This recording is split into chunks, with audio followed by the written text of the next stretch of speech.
एक बार फिर बाबा बागेश्वर धाम में पंडित धीरेन्द्र शास्त्री को चैलेंज मिला है। फिर से चुनौतियां सामने हैं। उधर पंडित धीरेन्द्र शास्त्री का छतरपुर के बागेश्वर धाम में धार्मिक महाकुंभ शुरू हुआ है, लेकिन उत्तर प्रदेश के सियासी गलियारे में एक बार फिर धीरेन्द्र शास्त्री को चुनौती दी गई है। स्वामी प्रसाद मौर्य ने जो कुछ बाबा के बारे में कहा, उसने एक बार फिर नया बवाल खड़ा कर दिया।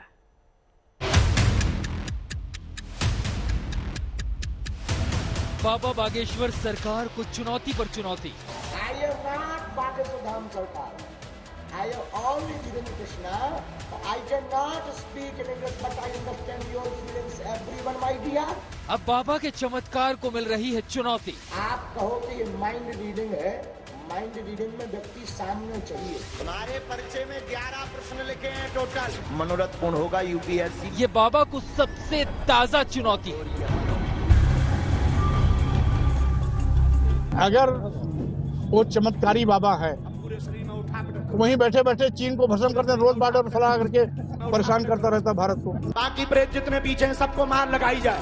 हॉल में खूब चमत्कार को सबसे नई चुनौती है। पागलों की यहाँ खूब फौज खड़ी हो गई है। एक बार हमारी रावण से बात हुई, हमने कहा क्यों दशानंद जी। तमाम घोषणाओं को फिर से मिली चुनौती है।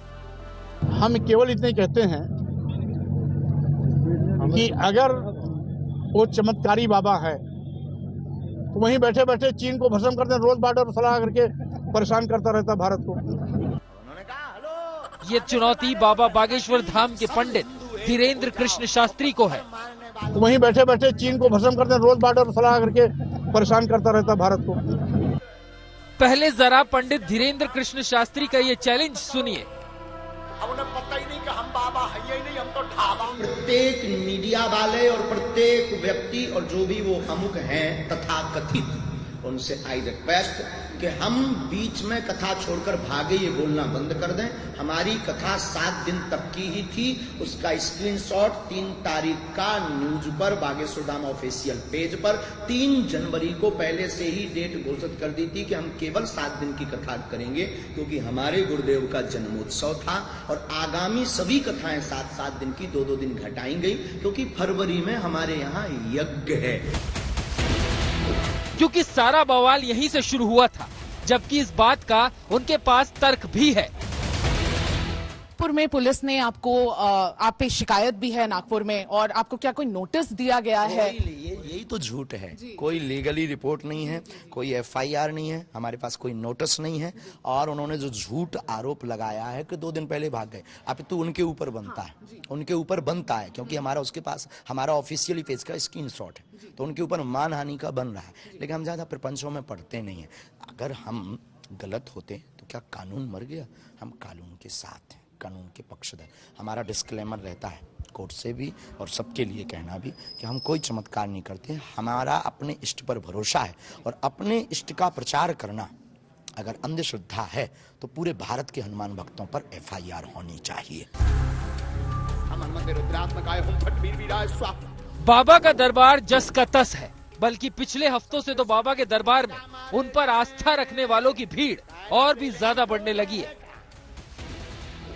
बाबा बागेश्वर सरकार को चुनौती मिलनी तेज हो गई है, और सबसे ताजा चुनौती सामने आई है उत्तर प्रदेश से। यहाँ स्वामी प्रसाद मौर्य ने बाबा बागेश्वर धाम के पीठाधीश्वर पंडित धीरेन्द्र कृष्ण शास्त्री के बारे में क्या कहा, आप खुद ही सुन लीजिए। उस पर क्या कहना चाहेंगे? उनका चमत्कार सही है? बागेश्वर बाबा जो चमत्कार दिखाते हैं, वो उनका चमत्कार के बारे में आप क्या कहना चाहते हैं? अरे भाई, हम केवल इतने कहते हैं